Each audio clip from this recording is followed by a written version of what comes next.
Música ní AIF Media.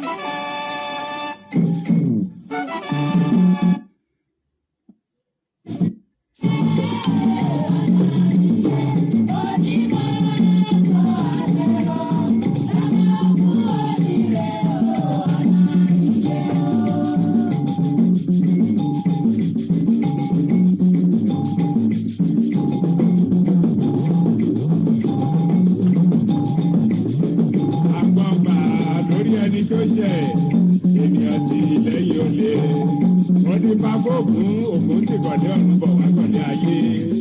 Ayé níwọ̀ wọ́n ti wọ́, ayé níwọ̀ wọ́n ti wọ́.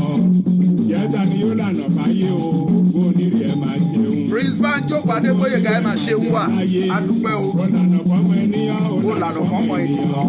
Ó lànà kẹjù bọ̀nà títí lọ́dún tó fẹ̀ ní ojúmọ́ tí mo wá. Lànà ire kò mí ògùn ọlọ́nà láti mórí nílé ní gbogbo gbàgbé. Ọ̀nà àríyé, ọ̀nà àríyé o. Onímọ̀ tó wá sí. Ọmọ ògùn onírè o, ọ̀nà àríyé o. Ọ̀nà àríyé. Olúṣẹ́gun tó yí à wá gba iyì ẹ̀yìn tí a ẹ pín ẹ bẹ̀rẹ̀ sí ní pín. Ọmọ ògùn onírè o, ọ̀nà àríyé o. Kẹ́mi Bello ẹ máa ṣe ń wo. Dave Lana ẹ ṣe gan o, oní chairman ẹ ṣe gan, thank you for the honour. Prince Banjo Adégbóyèga ẹ̀yìn tí a ilé ènìyàn mo gbé fún yín jọ.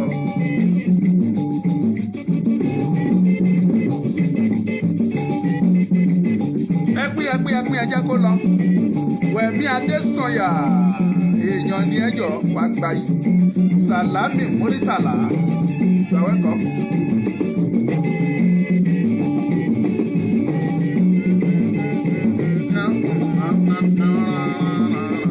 Ẹ̀pin Usman Adédògún up Yorùbá Nation.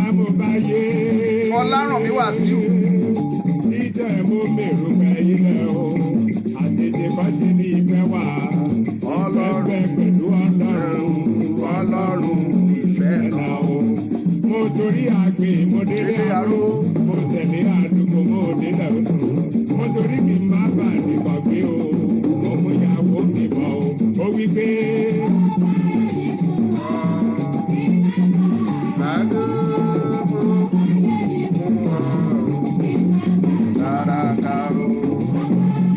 Adé orí ìyàwó tọmọ ìyọkọ. Ó ti mú mi gòkè ayọ̀. AIF Media. Ẹ̀bùn òwúrọ̀ òwúrọ̀ ló mọ̀ o. Ẹ gbọ́ orin dáadáa. Láyé mi dára.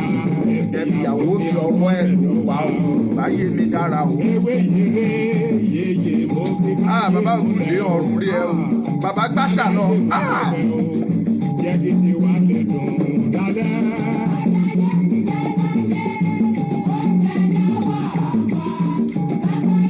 Abọ́dúnrìn Bámidélé èèyàn ní wọ́jọ́. Gbogbo ọlá Akíṣíjú ọlá ìwọ́ gba ìjọ kò sí wàhálà. Èèyàn lẹ́yìn Adùnbárìn Màtòsí. Ifá solution ọṣẹ orígbèmí àwòkó èèyàn ní ẹjọ́. Ẹ gbọ́ díẹ̀ sí. Ẹ gbọ́ sí ká lọ wọ átẹ̀mù wa ká bẹ̀rẹ̀ tó. Ṣọ́mọ ọkọ ni ẹ tàbọ̀ máa lè má béèrè lọ́wọ́ ara ẹ̀ o. Àwọn ọmọ ọkọ dẹ̀ gbọ́n bí Usman Adédòkun ọmọ ọkọ ni. Àjàní Àjàlá ọmọ ọkọ ni. Mi bọ̀. Ó dàrúgbó. Gẹ́gẹ́ la ó gòkè àgbà o. Àtẹ̀mí àti ilé mi o. Gẹ́gẹ́ la ó dàrúgbó. Gẹ́gẹ́ la ó gòkè àgbà o. Àtàrà yìí lè mi. Gẹ́gẹ́ la ó dàrúgbó. Gẹ́gẹ́ la ó gòkè àgbà o. Prince Adégbóyèga ọmọ ọkọ ni wọ́jọ́. Adékẹ́mi Àlàbí ọmọ ọkọ ni ẹ. Gẹ́gẹ́ la ó dàrúgbó. Gẹ́gẹ́ la ó dàrúgbó. Gẹ́gẹ́ la ó dàrúgbó. wọlé ọmọ ọkọ ni wọ́jọ́ dẹ̀dẹ̀ láòdàrú Usman Adédòkun ọmọ ọkọ nìyẹn má wọrí àwa mọ̀ ogún atọ́ bàbá mi ogún àkókò nìkó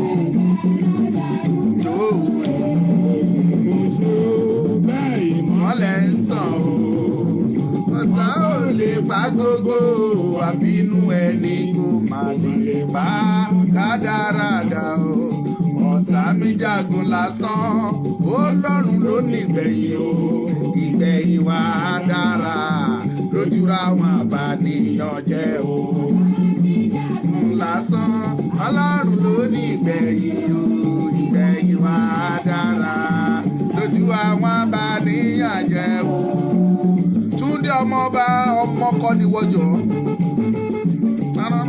màmá mi yẹ tí queen ọmọkọ ní ẹ màmá àdùnbárì mátòṣì ìyá olóríire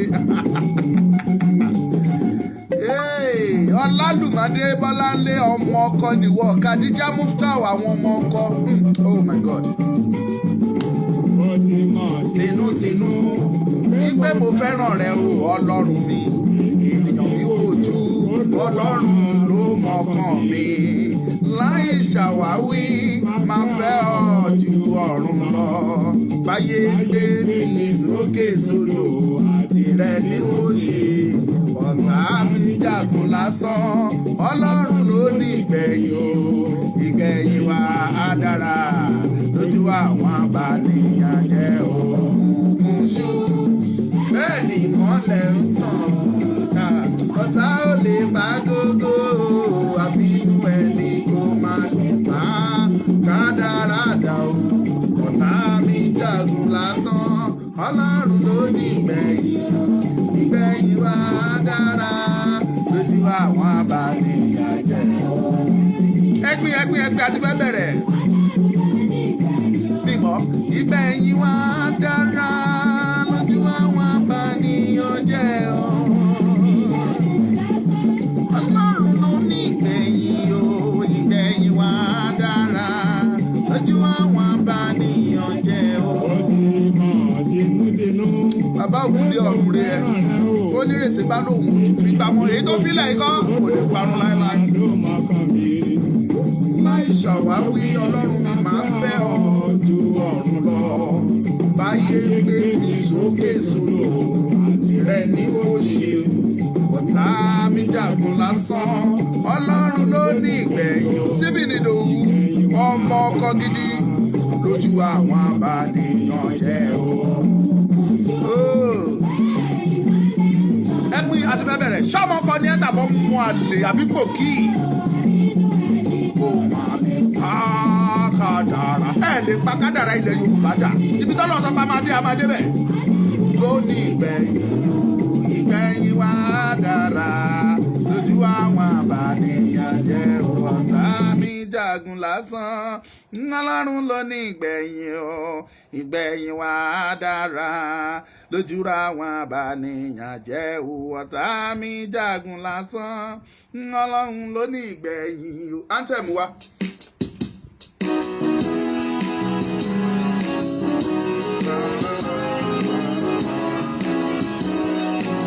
ẹ máa pẹ́ ti bẹ̀rẹ̀. Iṣẹ́ wa fún ẹwà orílẹ̀-èdè wa àgbéga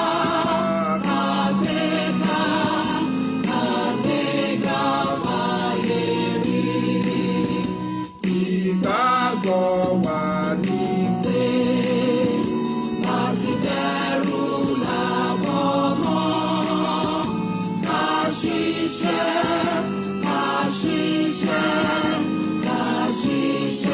kájọlá ìṣọ̀kan àtòmìnira ní ẹ jẹ́ ká máa lépa tẹ̀síwájú fọ́pọ̀ ire àtòhun tó dára ọmọ olùwàlídé sípò ẹ̀tọ́ rẹ̀ ìwọ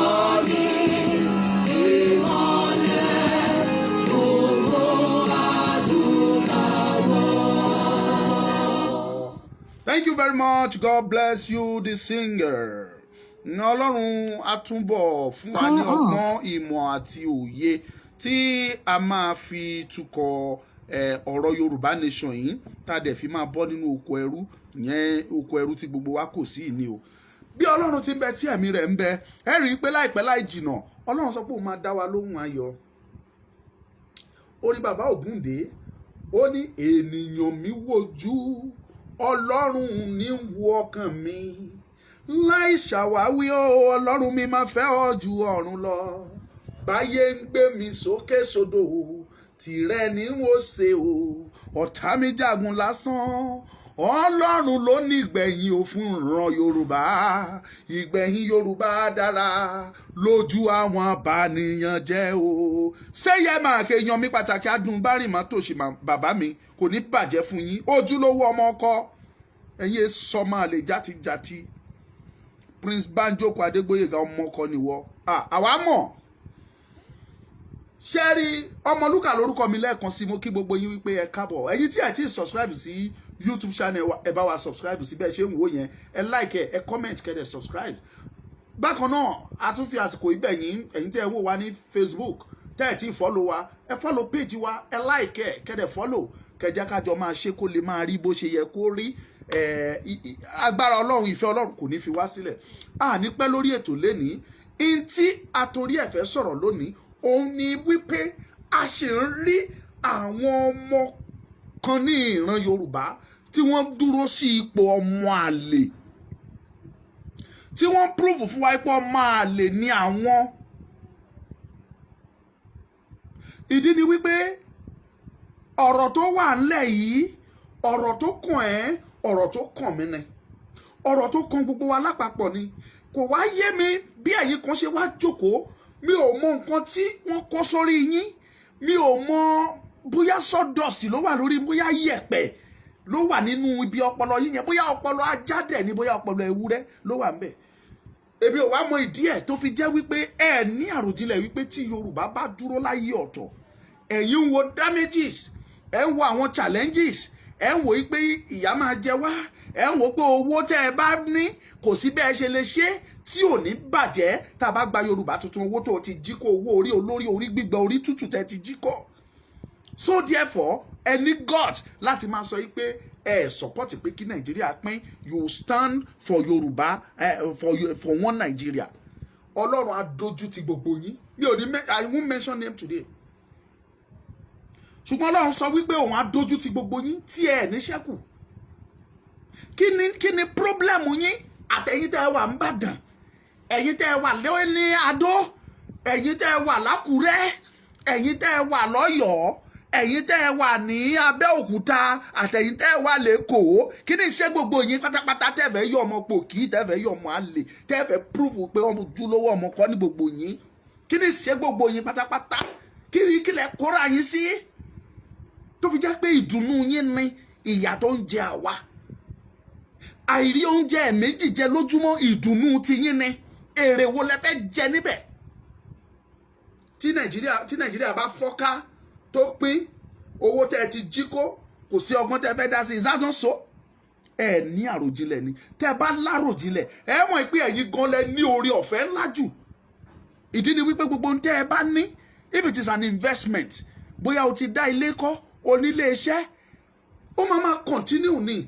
Tá bá gba Yorùbá nation wa, àwọn àǹfààní tí Nàìjíríà ò fún ẹ, tí wọn ò jẹ́ kó orí ṣe, mo guarantee yín wípé tá bá gba Yorùbá nation wa, ẹ rí ìgbà ilẹ̀ máa rí àwọn àǹfààní yẹn. Mo ní ọmọ Yorùbá tó ń bá mi sọ̀rọ̀ tí Ọlọ́run kẹ́ lójú méjèèjì, tó jẹ́ pé ó ti gbilẹ̀ dáadáa lórílẹ̀‐èdè Japan, tó kẹ́kọ̀ọ́ ìmọ̀ ìjìnlẹ̀ nípa electricity, tọ́lọ́run kẹ́ lọ́pọ̀lọpọ̀, tó jẹ́ wípé ó wá sí Nàìjíríà tó fẹ́ wá ṣiṣẹ́ fún àwọn ọmọ Nàìjíríà pé ok ẹ̀yin Nàìjíríà ó wá sí ilẹ̀ Yorùbá, ó lóun fẹ́ ṣe ok how should I help you? Electricity, ok solar power tí mo lè ṣe, ó lè gbé odindi ìlú, ó lè gbé odindi ìlú méjì mẹ́ta papọ̀, ó lè gbé gbogbo sísítẹ́ẹ̀mù yẹn wá. Àwọn ọmọ ilẹ̀ Yorùbá, àwọn ọmọ àlè, wọ́n lé ọmọkùnrin yẹn nítorí pé ẹ wá bribe wa, ẹ kọ́kọ́ gbọ́dọ̀ san oyè báyìí kẹ́ tó lè ṣiṣẹ́. Ẹ pín mẹ́sẹ̀jì náà, ẹ jẹ́ kó lọ. ọmọkùnrin yìí ó lọ sí north from Yorùbá land, àwọn náà ti gbà á tọwọ́ tẹsẹ̀, wọ́n dẹ̀ jẹ́ kó ṣe solar power yẹn ó ṣe sọ́dọ̀ wọn di ọ̀la. Wọ́n ń gbádùn iná yẹn, máa dárúkọ ìlú yẹn fún yín tí bá ti wọnú mẹ́sẹ̀jì mi sí, máa dárúkọ ìlú yẹn fún yín. Wọ́n ń gbádùn solar power yẹn dọ̀la for the past like 10 years ago.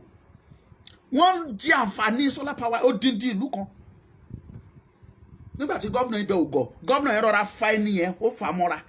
Kí ló dé tẹ́ ya ọmọ àlè tẹ́ ẹ fẹ́ prove yìí pé lótìtọ́ àti òdodo ọmọ ọkọ nìyí? Tó o bá jọmọ ọkọ Yorùbá ò ní bá wọn sọ̀rọ̀ yìí pé Yorùbá ò tí ì tó lọ. Tó o bá jọmọ ọkọ nílẹ̀ Yorùbá ò ní bá wọn máa dábàá wípé kí Nàìjíríà you stand for one Nigeria but kàn ṣe restructure. Kí náà pè ní restructure ní ẹ̀rí pọ́pọ́ lọ yín dorí kodò gidi. Mo ti sọ mi ò ní dárúkọ inú yẹn ń bí mi but I won't mention him. Gbogbo ẹ̀yin tẹ́ pera yín ní tẹ́ jẹ́ ibi ò fẹ́ mọ̀ bóyá leader níyẹn bóyá ẹ̀dẹ̀ leader. Because tí n bá ní kí n follow definition of a leader, the definition of what we know to be a leader, kì í ṣe irú ìwà tẹ́ ẹ̀ ń wù yìí, kì í ṣe òní definition leader. There is nothing to emulate from you people. Ẹ ti balẹ̀ jẹ́ ẹ bọ̀nà jẹ́. Nígbà tẹ́ ẹ̀ ti rẹ́ni tó máa káwọ́ sókè fún yín mọ́ tó máa ṣe ìṣẹ́rú yín tá sùn sílẹ̀ tẹ́ máa gba orí ẹ̀ kọjá. Òun ló ń bà yín lọ́kàn jẹ́ tẹ́ fi sọ pé you stand for one Nigeria. Tá a bá pín owó yín á padà sí dọ́là. Tẹ́ ẹ bá gbógun àsìkò ló yẹ kẹ́ ti bẹ̀rẹ̀ sí ní convert owó yín. Kẹ́ bó jẹ́ ilẹ̀ lẹ́fẹ́ rà ẹ máa ra ilẹ̀. Bó jẹ́ ilé lẹ́fẹ́ kọ́ ẹ máa kọ́. Bó jẹ́ shares ní company kọ̀ọ̀kan lẹ́fẹ́ ṣe tètè bẹ̀rẹ̀ sí ní ṣe é. Torí pé tá a bá pín tán owó ilẹ̀ Yorùbá la bẹ̀rẹ̀ sí ní ná àti dọ́là. La mama ẹ mọ̀ dollar is international currency ní gbogbo àgbáyé ló ná dọ́là. Bá ṣe máa wá ṣe síra nìyẹn. Nigeria is as worse as owó Benin Republic. Owó Benin ti ju owó Nigeria lọ. 1,000 naira now tó bá mú lọ tó fẹ́ change ẹ̀ sí Benin Republic money save àwọn níbẹ̀ is 950 naira now. Benin Republic money ó ti ju owó Nigeria lọ. Ẹ̀yin kan dẹ̀ jókòó síbi kan bíra yín léèrè pé ṣé mo nífẹ̀ẹ́ Yorùbá lọ́kàn tàbí bẹ́ẹ̀ kọ́. Nífẹ̀ẹ́ wa dẹ̀ mọ̀ pé nífẹ̀ẹ́ wa. Ọlọ́run dẹ̀ máa bá yín jà. Ọlọ́run máa kọjú jà sí gbogbo yín. Mind you, either you ẹni jáde wọ́n ràn wá lọ́wọ́. Ìrànlọ́wọ́ wo ló wà lọ́wọ́ jéró wọn gan? Máa jẹ́ pé amúnisìnjọ ní gbogbo wọn. Nígbà tẹ́yìn fúnra ara yín tójú yín ò fọ́. Tí ọpọlọ yín ò jọba tí ò dàrú. Tẹ́yìn fúnra yín fojú yín rí tó lọ láàrin ìlú. Even in the front of United Nations, ẹ̀yin fúnra yín rí oríṣiríṣi display tó wáyé. You can't even tell your president, your colleagues, tẹ́yìn pé ní president Nigeria, lè sọ fún pé go and address your people that agitating for something, go and address them. Lè sọ fún àwọn United Nations, they cannot tell Buhari to go and do something. Anyway, we are not blaming them yet. As you expect in tó fẹ́ sọ jáde about our agitation. Tó bá dẹ̀ jẹ́ pé expect pé ká dá síjà kán bẹ̀rẹ̀ sí ní kán pa wá dáadáa káwa náà bẹ̀rẹ̀ sí ní pa wọ́n kó tó di pé ẹ dá sí well no problem. But máa guarantee yín wípé tí war bá broke out, if there is war in Nigeria, if care is not taken, it's going to result to Third World War, and that will be the end of this world. I can guarantee the United Nations that.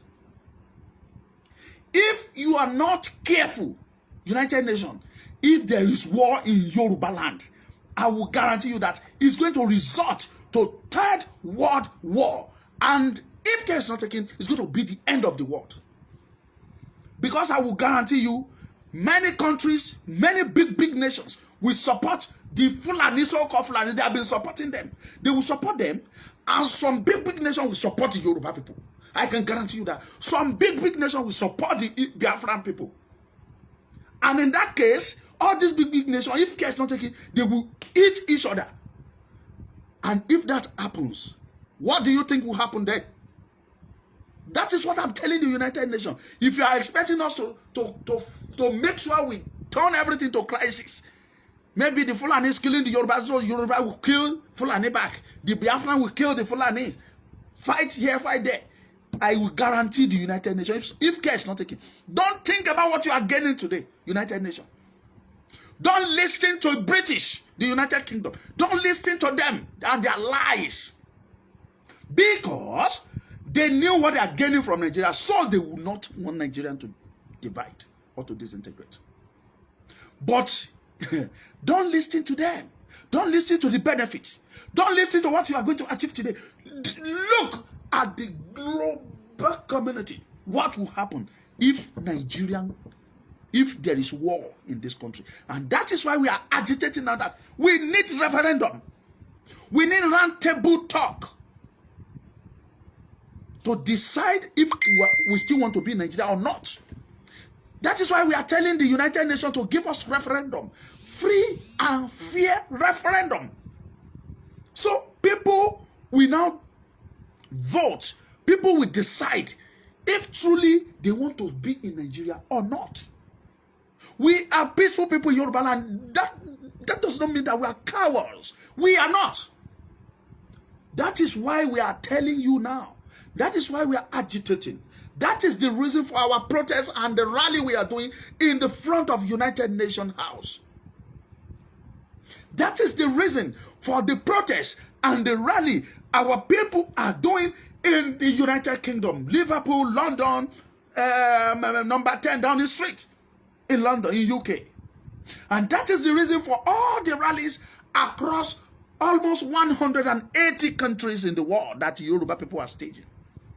There's going to be a rally at South Africa, another one at Italy, in Turkey, in Germany, Canada, Brazil, all across the world. The United Nations, you are not thinking about this. You are not ready to call us. You are not ready to endorse. You are thinking Nigeria is an independent nation. Of course, yes. Nigeria is an independent nation. But there is no law that supersedes the law of the United Nations. The laws of the United Nations tell us that there is right for self-determination. So, that is why we are telling you this, that we are peaceful people. Nigeria is almost 200 million people, or more than 200 million. If you afford to let war break out between the three regions, I will guarantee you that there is no nation that will be able to accommodate the people that will flee from this shithole called Nigeria. Yoruba people, we are more than 60 million in Nigeria alone. The Biafran people are more than 40 million in Nigeria alone. The Fulanis, they are not less than 50 million in Nigeria. The Arausa people, they are more than 30 million in Nigeria. Other tribes, minor tribes in Nigeria. United Nations. If you are waiting for war before you address what is going on, United Nations be expecting not less than 10, 20, 30 million immigrants in your own country. And they will not just come there ordinarily. They are coming there to become a nuisance in your nation. The nation that you have used your strength, that your forefather has been building. All this why? They will come there and destroy it for you. Because you turn them to nuisance. You turn them to wanderers. That is why we are appealing to you, United Nations, to do something right away. I have been told that this message is going far, far, far. I don't know who is watching this, but I am saying this as it is in my mind. Nobody is praying for war. We knew what war is all about. And that is why we let you people know that we are peaceful. Yoruba people, we are so much peaceful. We are tolerant. We endure. We are peaceful people. So therefore, United Nations, this is our right. Our self-determination is our right. Give us referendum. Let there be referendum to prove it to the whole world that truly the Yoruba people want to live. We are not enforcing anybody. Let the people speak through referendum. That is for you, United Nations. And back to you. Enyomuale. Lomo Yoruba. Motiso. Shomuale ni abomoko. Shomoko ni abomale. Ìwọ fúnra ẹ máa rò lọ́kàn ẹ. because mi ò rí ìdí kankan. I don't see any reason tó fi yẹ kó against pé wọ́n Nàìjíríà ní dandandandan. I don't understand. Àfọ máa lé Yorùbá nìkan ló lè sọ pé wọ́n Nàìjíríà. Ọmọ àlè Yorùbá. Èmi rẹ̀ ni tó fẹ́ jẹ ní tútù lẹ́ni. I was in the market doing some program for Daily African. That is our second channel. Ẹ má gbàgbé kẹ́ subscribe sí ibẹ̀ mo sì ń padà bọ̀. Lẹ́ni àwọn sọ pé oní Yorùbá nation ní kò lè ṣeé ṣe. Àwọn ìyá kan ti sáré tẹ̀lé pé kí ló sọ? Kí ló ń jẹ́ pé kò lè ṣeé ṣe? Ẹ̀yin ló àbàyè jẹ́, ayé yín láṣú, ikú lápá yín, ní ṣojú yín, bẹ́ẹ̀ bá ní kò ní. Wọ́n ti da ìpè bá yí ẹ̀. Pé ó kàn sọ ni o. That is to tell you wípé àwọn ènìyàn kan ti ara wọn ti gbọgbẹ́. Ara everybody. To tell you, l'Amẹ́ríkà, Buhari lọ áyà àwọn èèyàn. Tí ìbá ṣe pé àwọn Amẹ́ríkà gan, èké gan ti wá pọ̀ lọ́rọ̀ Amẹ́ríkà. Èké, honestly speaking, èké ó ti pọ̀ lọ́rọ̀ wọn. If not, kò sí kan tó ní kí United States come and sue Nigerian government for defamation of character, because there is no corruption in the United States of America. There is law. There is nothing like bribing. And Nigerian government took their corruption attitude to United States of America. They polluted the mind. They compromised the mind. They bugged the minds of Americans and turned them to a corruptor. They turned them to a person that is bribing. They bribe them with money to come and protest and claim they are Nigerians. This is even enough for you. Why can't they use Nigerians to come and tackle us on that rally? Because there is no Nigerian that is happy with the situation. There is no Nigerian that did not want self-determination. That is why they didn't see any Nigerian to do that for them. And they now hired American citizens to do such an awkward, to do such an for the Americans. This is enough for the United States government to sue Nigerian government. Ke bugbesele ayé Nigeria tí wọ́n ò ní san tán láyé wọn. Mo den sọ ẹ̀yin ọmọ àlè Yorùbá, you don't want to talk. That is not my business. Ẹ̀yin lẹ mọ̀. Buhari yáwó according to Bureau of Statistics, we are owing more than 39 to 40 trillion naira. It means every individuals in Nigeria is owing 160 to 170,000 naira. Tó mọ́jọ́ tó máa san. Tó mọ bí tí àyálàyà ìrandíran ẹ ti fẹ́ san. All those money borrowed by Buhari, by the presidency of Nigeria. Ẹ̀yin ọmọ Naija mélòó ni wọ́n fi ṣiṣẹ́ sí ọ̀dọ̀ yín? Buhari is borrowing money, constructing railway from the north to the Republic of Niger. They are borrowing money in your own name. Buhari is borrowing money to build gas pipeline from Nigeria, from here to Niger Republic. Buhari is borrowing money to construct naval base in a desert in the north. Wọ́n yá gbogbo owó yìí wo náà fi ṣe nǹkan sílẹ̀ Yorùbá. Ondo State wà ńbẹ̀. We have Atlantic Ocean in Ondo State. There is no naval base in Ondo State. Ogun State, no naval base. Ó mà ṣe o. Ẹ̀yin ọmọ àlè kan dẹ̀ dúró, ẹni wọn Nàìjíríà lẹ́fẹ́, ẹ dẹ̀ pera yín lọ́mọ Yorùbá. Ẹ ń sọ ọmọ Yorùbá ọmọ àlè nìyí. Bíra eléré bóyá wà lára àwọn tó ń ṣe wá ọ àwọn tó ń gbà wá. Ọ̀rọ̀ mi bí òwe ni is going to a certain level. Àtọba àtolóṣèlú ẹ ní lè jáde nulẹ̀. Àwọn tẹ́ ẹ gbẹ́kẹ̀lé pé wọ́n fẹ́ rọ̀gbà yín ká tí wọn ò ní jẹ́ kán rí yín. Àwọn kan ló máa tì yín síta fáyé pé ẹ wo àwọn rèé. Wọ́n á jẹ yín láti orí yín dé èkánná. They will finish you. Because bí ìlú bá ń le tó bá ń dún ládùnjù ó fẹ́ yá ni. Tẹ́ ẹ bá tìyàn tẹ́ ẹ tìyàn kan gírí ikú ló máa gbẹ̀yìn ẹ̀. that person will turn to you and eat you alive. It's left for you.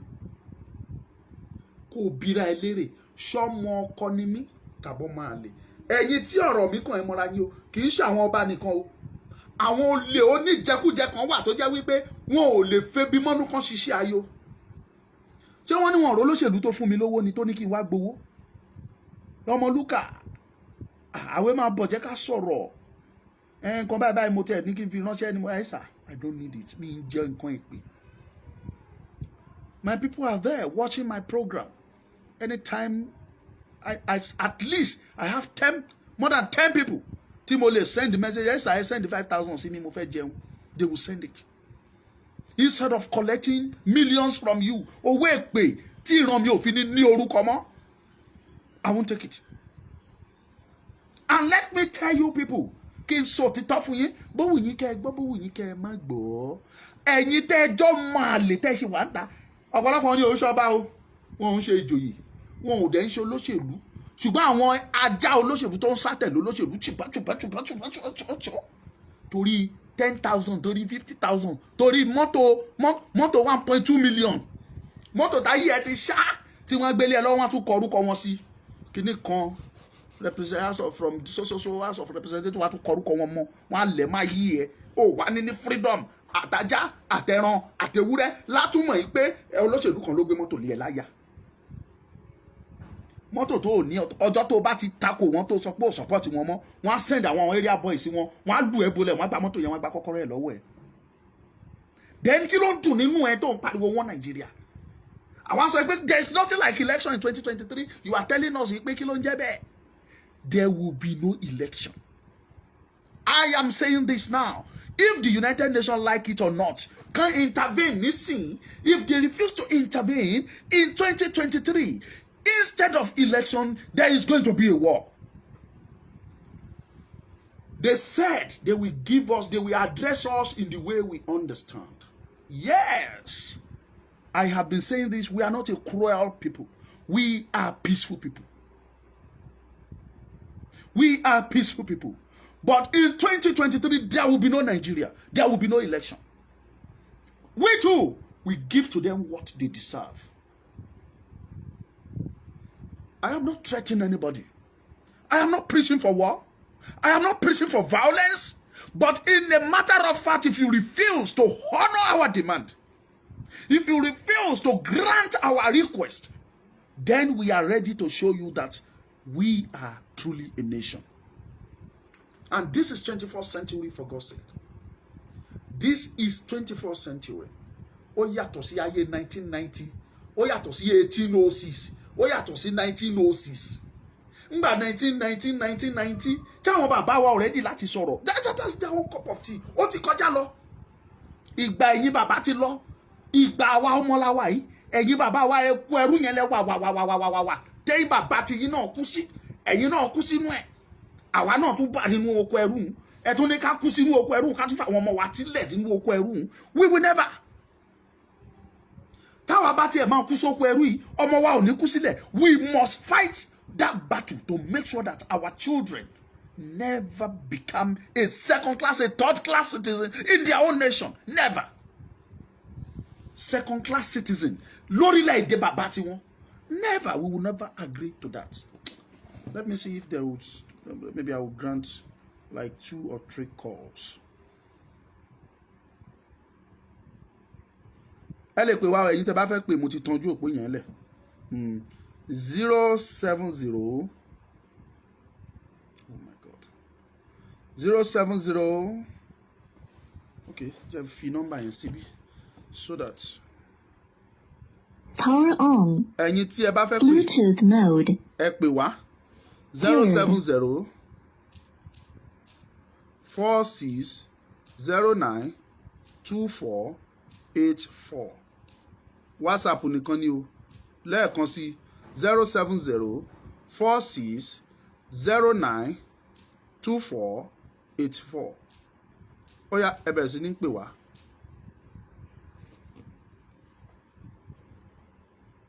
Ẹ bẹ̀rẹ̀ sí ní pè. Yes. Ojú òpó yẹn ti sílẹ̀ ẹ lè pè o.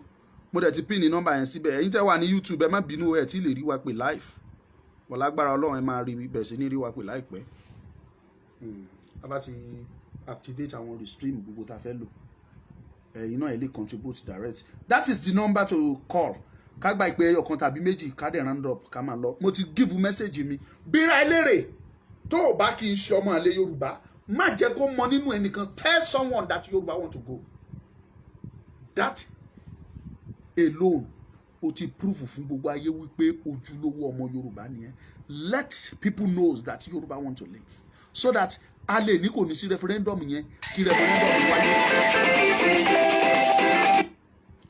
ẹgbọ́n sókè. ẹ̀lú ọmọlúkọ ẹ̀ka lẹ́ o. ibà mi àyìyẹ. ẹ̀ka lẹ́ o. ẹ ṣé gan adúpẹ́ o ẹgbọ́n sókè. ẹ kú ètò. ẹ ṣé o ẹ ṣé o ẹ ṣé o. ẹ kú ètò. ẹ ṣé adúpẹ́ o à ń gbọ́. àrídàmú o. àmì àṣẹ Ìdùmarè ẹ ṣé ẹ eléyìí sọ̀rọ̀ sókè. lágbára o wàláì eléyìí lágbára o àti ẹ̀mọ́ tá a lọ sí rọ́bà yìí nǹkan tí wọ́n ju o. nǹkan wọ́n ju nǹkan tí dáwà yìí ó ti wọ́n ju. nǹkan ò tí ì wọ́n. alẹ́ ẹ wo kò tí ì wọ́n. kò sí solution fún country tàwa yìí kò sí no solution àti kára gbòmìnira. kò nǹkan ò tí ì wọ́n. kò sí solution ẹ wo kò sẹ́ni tó dédé bẹ́ẹ̀ wọ́n ní Ṣóyínká ti sọ wọ́n ní Ṣóyínká sọ ó ní kò sí president tó lè dé Nàìjíríà abẹ́ Fúlàní ló máa wà. ó sọ wọ́n ní Ṣóyínká sọ ó ní kò sẹ́ni tó lè dé bẹ́ẹ̀ abẹ́ sísítẹ́ẹ̀mù Fúlàní ló máa wà. nǹkan ò tí ì wọ́n sẹ́yìn. so baba kò sí solution mi ká divide. iṣẹ́ wo lẹ́yìn ṣe sá iṣẹ́ wo lẹ́yìn ṣe iṣẹ́ wo lẹ́yìn ṣe. artist ni mi. àmì Yorùbá àtọ̀. ẹ má bínú kí ló dùn. bẹ́ẹ̀ni artist ni mi. Ọ̀túnba Ayélabọ́lá. torí mò ń wojú yín báyìí mo rí i pé ojú yẹn jọ ojú tá a mọ̀ dáadáa nínú àwọn oníṣẹ́ àṣà.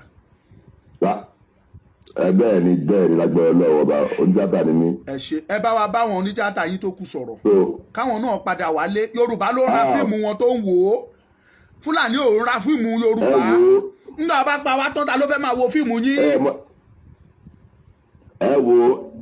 má ṣe ẹ má àwọn èèyàn náà mọ̀ bí ṣe rí àwọn èèyàn mọ̀ pé kò easy ṣùgbọ́n àwọn èèyàn ti kórìbọ politics ọ̀pọ̀lọpọ̀ àwọn èèyàn wá ti kórìbọ politics tó ti kú bá wọn. ẹ bá wọn sọ̀rọ̀ tẹ bá débi tẹ ti ṣèpàdé ẹ sọ òdodo ọ̀rọ̀ fún wọn. wọ́n ti mọlé wọ́n ti mọ̀nà everybody. broda mi. sọ mi ìjọba Nàìjíríà kẹ ìjọba pààyàn ni wọ́n ìjọba pààyàn. broda mi. ìjọba pààyàn ni wọ́n. orin kan sọ wípé how many people police go kill o how many people police go kill. how many people. they go kill us tire. they go kill us tire. they go kill us tire. they go kill us tire o how many people police go kill. ẹ jẹ́ kó Nàìjíríà gọ́ọ̀mẹ̀ntì pa gbogbo wọn káàtì rí i pé wọ́n fẹ́ pa gbogbo wọn ẹ jẹ́ kó pa gbogbo wọn. ẹ wo ìjọba tá a ṣe nílùú ìjọba mujẹmujẹ ni. my brother kò sí ẹ wo talk to them. ẹ wo fídíò tí ní ìlú ìbò yẹn tí wèrè ajá àwọn president tó lọ bọ́ ṣù tó fẹ́ fi ṣù báyọ̀ jà wèrè gòrúlà tó gbá Fúlàní ní àtẹ̀wọ̀n ló ti wá tó bá wọn protest àwọn tó protest jà. ọdún èmi ló yẹ kán gbé wá sí irú bẹ́ẹ̀ tẹ́mi ò rèébé òkúkú mọ̀ fi Amẹ́ríkà kò sí tó kàn mí pẹ̀lú Amẹ́ríkà kán gbérú èmi débẹ̀ kí n fẹsẹ̀ tú gbogbo eyín ẹ̀ dànù so that à ń lè mọ̀ à ń tó lélẹ̀ tí wà Nàìjíríà ní ẹ̀hẹ́n ẹ ti rí pé Fúlàní ní tó lè ṣe Fúlàní àwọn ajá ìjọba ni olórí kúkúrú ojú òtí wọn ẹlẹ́wọ̀n bribe àwọn èèyàn lóyìnbó ẹlẹ́wọ̀n bribe àwọn tí ẹlẹ́wọ̀ tíra mú ọmọkiri ni tó ń tajú àwọn èèyàn àwọn bíbí àwọn kì í ṣọmọ Nàìjíríà wọn ní fáwọn olówó táwọn ń ṣe ni ayé ìjọba Nàìjíríà ti bàjẹ́ o ayé Nàìjíríà ti bàjẹ́ o. ẹ ṣe brother mi ẹ jẹ́ ká tún gba ìpè lọ́dọ̀ ẹ lọ. ẹ kú ètò.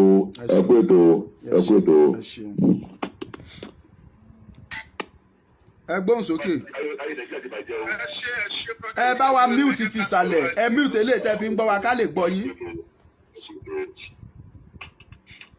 yes ẹ ṣé o. ẹ gbóhùn sókè. Débò Ògúngbadé lórúkọ tèmi o. ok o bàbá mi. ẹ ṣé o ẹ kú iṣẹ́. ẹ ṣé àdúpẹ́ ẹ kú ọjọ́ mẹ́ta o.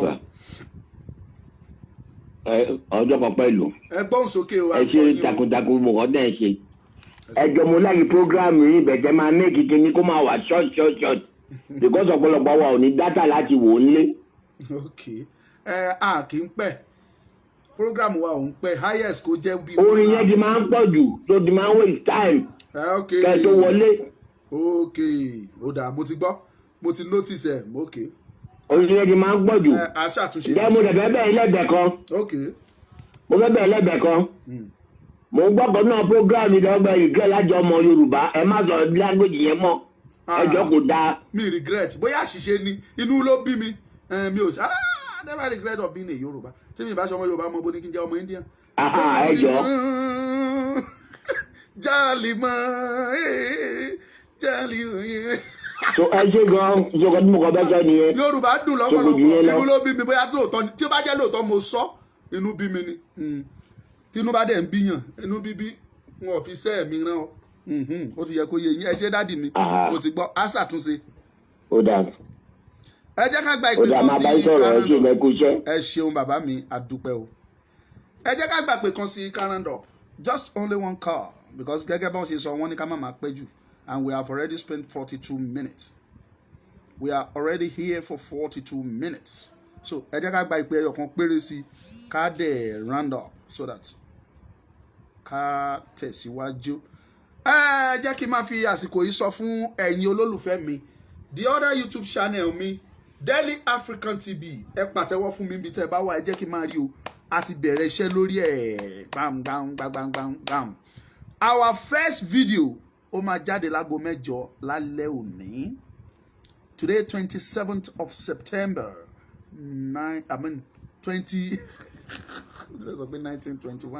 1921 ni mo fẹ́ sọ so 2021 27th of September 2021 fídíò yẹn máa jáde ẹ lọ sí Daily Africa kẹ́ lọ gbádùn fídíò tí mo gbé jáde ń bẹ inú yín á ti dùn jù ẹ̀yin tó ti pẹ́tẹ́ ti wálé ẹ ṣáà lọ bẹ̀ ẹ kàn lọ wo ohun tó ṣẹlẹ̀ tẹ́ bá ti ń wo fídíò yẹn subscribe síbẹ̀ ẹ̀yin gan ẹ máa gbádùn àṣẹ bẹ̀rẹ̀ ní iṣẹ́ ti kúnlẹ̀ rẹpẹtẹ bó ni mo kó àwọn ìwé yẹn sí ẹ̀yin tẹ́ fẹ́ràn literature Yorùbá dáadáa àti kó wọn dé ní bìbà tẹ́ máa gbádùn ẹ̀ Daily Africa ní kẹ́ máa bọ̀ ìyẹn òun ṣiṣẹ́ tá a máa ṣe ní Ọmọlúkà Great TV this is Àdìtú Olódùmarè máa ka fún yín ni o tẹ́ máa gbádùn ẹ̀ dáadáa ẹ lọ sí Daily African Àdìtú Olódùmarè ara àwọn iṣẹ́ tá a fẹ́ máa ṣe ń bẹ̀ nìyẹn ẹ̀yin tẹ́ ẹ̀ mọ̀ bẹ́ẹ̀ sí ẹ̀ máa bọ̀ ní Daily African ká kọ́ yín this is Igbó Olódùmarè from D.O. Fagunwa ẹ máa bọ̀ ní Daily African ẹ lọ wo fídíò tá a fi síbẹ̀ kẹ́ subscribe sí kẹ́ jẹ́ kó wọ 1000 kíákíá kẹ́ wo àwọn fídíò this is ìrìnkèrindò nínú igbó elégbèje ẹ wo ìrìnkèrindò nínú igbó elégbèje rẹ́rẹ́ márùn this is ògbójú ọdẹ nínú igbó irúnmọlẹ̀ ògbójú ọdẹ nínú igbó irúnmọlẹ̀ ẹ gbóhùn sókè à ń gbọ́ yín o ẹ gbóhùn sókè ẹ ṣé o this is Mọ́remí Àjàṣorò ẹ ríran wó pọ̀ ẹ ṣé o ẹ bá gbóhùn sókè à ń gbádùn yín. Mr. Rafiu ló ń sọ̀rọ̀ Rafiu. ok ẹ sọ̀rọ̀. Adékúnlé láti Òṣogbo. à ń gbọ́ yín ẹ ṣeun. ẹ kú ètò. àdúpẹ́. ọlọ́ọ̀bá fún un ṣe ọlọ́ọ̀bá fún un ṣe. àmín ìyá kàlà. mo ní sọrí gbogbo akitiyan yín láàrin lágbára Ọlọ́run àgbà Yorùbá rẹ̀ jáde sẹ́yìn fún wa lágbára Ọlọ́run. àmín. Ọlọ́ọ̀mú adélẹ̀ lérí. àmín. ṣé ń bẹ̀rẹ̀ mi. à ń gbọ́ yín. ṣe rí tí àwa tá a jẹ́ yúùtù báyìí tá a bá jà fún àwọn ọmọ wa bí wọ́n sì máa kó wa lẹ́yìn lẹ́rìí o wọ́n sì máa kó wa lẹ́jẹ́ ká ṣe gbogbo bá ń ṣe yìí pátápátá ẹ jẹ́ ká sọ di wọ́ kọ̀ọ̀kan àmú sọ fún. ẹ jẹ́ ká sọ yẹn lẹ́yìn ètò ẹ jẹ́ á sọ lẹ́yìn ètò ẹ jẹ́ á sọ lẹ́yìn ètò.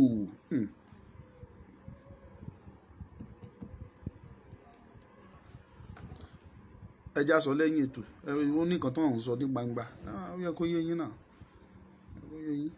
ó yá ẹ jẹ́ ká gba ìpè ẹyọ kan ká máa lọ ẹni tó pè wá yẹn kó tún wá pè ká máa lọ. last caller ó yá ẹ gbóhùn sókè ìṣẹ́jú kan péré lẹ́ní ó yá. hello ẹ kálẹ́ Mr. Luka. ẹ mà ṣe o.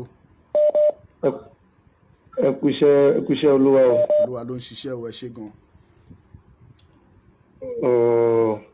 nǹkan tó ní kàn rí sí nǹkan tó ṣẹlẹ̀ ní sí ìlú wa yẹn náà ni pé àwọn wọ́n pera wọn ní táwọn níbi ẹ̀dá pé àwọn asúnwájú wa yẹn àwọn yẹn náà ní pírọ́blẹ́mù wa kọ́lọ̀ kó ràn wá lọ́wọ́ kó bá wa yọ wọ́n kúrò torí bí àwọn ti northern ẹ̀dá yẹn ṣe ẹ̀yìn orí pé àwọn ní àwọn youth wọn jẹ́ pé àwọn youth wọn yẹn gan náà ló ṣiṣẹ́ fún wọn so but àwọn mélòó ni àwọn tọ̀dọ̀ ti wá empower àwọn tí wọ́n empower anybody so ibi tí ìṣòro ti wá àwọn máa lè máa counter coup wọ́n lè máa jáde kí wọ́n máa agitate kan máa ní kan báyìí làwọn fẹ́ kan báyìí làwọn fẹ́ ṣe but àwọn tí wá ta ni àwọn tí tó lè máa counter coup wọn padà kò sí anybody náà because àwọn gan wọn ò sí anything kankan kalẹ̀ so kọ́lọ́ kó ràn wá lọ́wọ́ níbi kan bó ṣe ń lọ yìí kò sígbà tí wàhálà ò ní ṣẹlẹ̀ náà ọ̀tàdó àdàkàn gbà ní pé tí wàhálà yẹn kó kàn máa pọ̀ ní ìkànṣẹ́ kò sílùú tó gbòmìnira tí kò sí one or two things. ẹ ṣe adúpẹ́ sà ẹ ṣe gan. ẹ̀rọ mo ní kí n dá sí nìyẹn ṣe gan fún ètò. ẹ ṣeun adúpẹ́. ilẹ̀ Yorùbá ò ní gbọ́ àmì àṣẹ ṣe lọ́ darọ́ nìyẹn. ẹ ṣeun adúpẹ́ o ẹ ṣe tó a ní lè gbé ìpè míì mọ́ torí àkókò àwọn tí ò rí dátà tí wọ́n lè fi wo tó pọ̀ so ìdí nìyẹn tí a fi máa ṣe ní ṣókíṣókí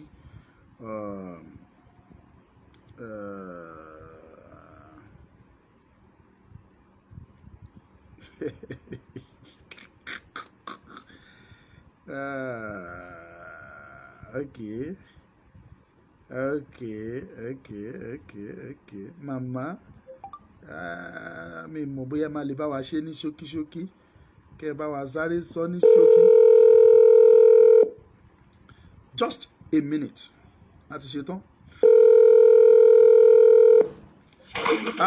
ẹ jọ̀ọ́ ẹ̀lú Ọmọlúkà ìṣẹ́jú kan lẹ ní òmò ẹ kú ètò sà. mo rí pé ẹ ti ń gbìyànjú láti pè látẹ̀kọ́. ẹ kú ètò bàbá ẹ ṣe ìṣẹ́jú kan. ṣé ẹ rí àwọn tá ń sọ pé nǹkan wọ́n ní Nàìjíríà yẹn nǹkan ò tí ì wọ́n bí nǹkan fẹ́ sọ tá a bá mọ̀ pé nǹkan wọ́n gbogbo wa jáde wọ́n á gbáyé wọn lọ́wọ́ àwọn ọba àtàwọn olóṣèlú tó fẹ́ bá ti wọn jẹ́ ọba Adéyẹmí tó ní ìṣẹ́ṣẹ́ ìlú ń wá àìmọye ọmọ ẹ̀ ló wà ní gọ́ọ̀mẹ̀ntì Buhari nǹkan tún múra fún gómìnà ní Ọ̀yọ́ state ṣé ìlú á sọ pé kí Nàìjíríà pé káwọn gbogbo wọn jáde wọn lè pa wọn tán kán jáde síta tó àbá ṣọ́ra dọ́là sì máa dà ọ máa da 1,000 naira per dollar náírà á da 1,000 naira per dollar ṣèbí olélé tó owó Benin Republic ti di owó Nàìjíríà yẹn 1,000 naira di Benin Republic tọ́lẹ̀ 360 naira owó Benin Republic.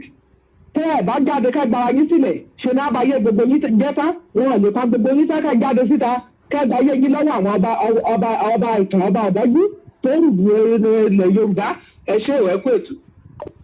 ẹ ṣeun tó ọ̀rọ̀ lẹ́gbọ́n yẹn lẹ́nu màmá wa òun ní ká jẹná pẹ́ lẹ́nu òfàànà fún ni ò jẹ́ mo dúpẹ́ lọ́wọ́ gbogbo ẹ̀yin olólùfẹ́ wa tí ẹ dúró tì wá láti ìgbà tí a ti bẹ̀rẹ̀ tí ètò yìí tí ẹ dẹ̀ dúró tá a fi parí ojú òní tì yín o Ọlọ́run ò ní fi ẹ̀yin náà sílẹ̀ ẹ̀yin tẹ́ fi ìfẹ́ bá wa bẹ̀rẹ̀ Ọlọ́run á nífẹ̀ẹ́ ẹ̀yin náà gbogbo nǹkan yín ó máa lọ sí rere ni o mo appreciate Ọmọlúkà lórúkọ mi lẹ́ẹ̀kan sí láti parí ọ̀rọ̀ mi Daily African TV iṣẹ́ ti bẹ̀rẹ̀ ńbẹ̀ ẹ lọ bẹ̀ kẹ́ lọ wo fídíò tá a fi síbẹ̀ kẹ́ lọ wo iṣẹ́ tí Ọlọ́run fún wa ṣe a ṣẹ̀ṣẹ̀ bẹ̀rẹ̀ ni ọ̀pọ̀lọpọ̀ ìrìn àjò ló wà tá a máa rìn ní Daily African TV oúnjẹ láti ẹ̀yà dé ẹ̀yà láti àdúgbò dé àdúgbò láti ìlú dé ìlú la máa kọ́ yín ká lè mọ̀ àwọn tó sọ pé táwọn ò bá gbóúnjẹ wá pé àní jẹ irọ́ ló ń jẹ bẹ́ẹ̀ so àdẹ̀fẹ́ ṣe lọ́nà tó fi jẹ́ wípé ẹ̀yin gan máa wà discourage àti ṣe ní good package ẹ ríran wò ẹ lọ bẹ̀ tẹ bá ti ń wo fídíò ẹ subscribe ẹ tẹ ẹ click ẹ comment ẹ ṣe so that ká lè tètè dé 1,000 subscribers ní that YouTube channel